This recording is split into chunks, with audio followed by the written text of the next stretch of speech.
What's going on, everybody? In today's video I'm going to show you guys how to properly execute the lying hamstring curl and get the most bang for your buck out of the execution. How to completely shorten and elongate the hamstring when you're utilizing any lying hamstring curl machine.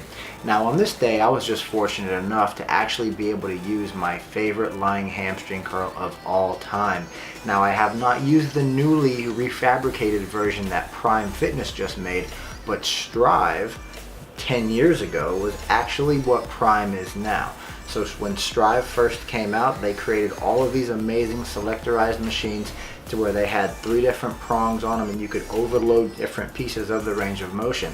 So if you could think about having the opportunity to actually load the shortened position of the exercise, load the stretch position of the exercise, or load the transitional phase from stretch to shortened, you could actually manipulate the strength curve with these machines.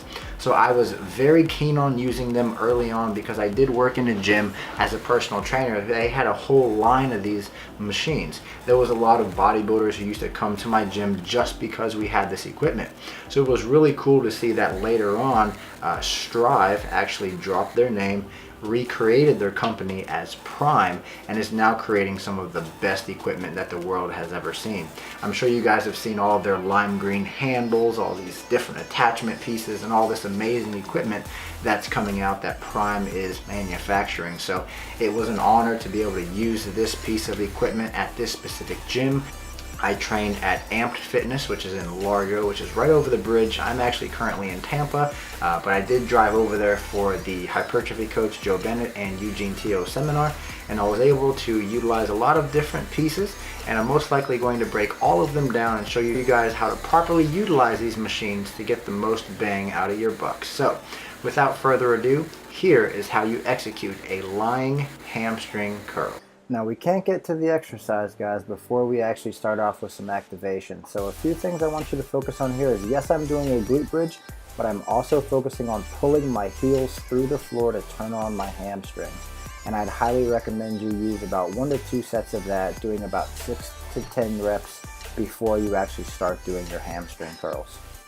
So a few things to note is that my upper body's not actually touching the bench, and my hips are actually driving into the pad.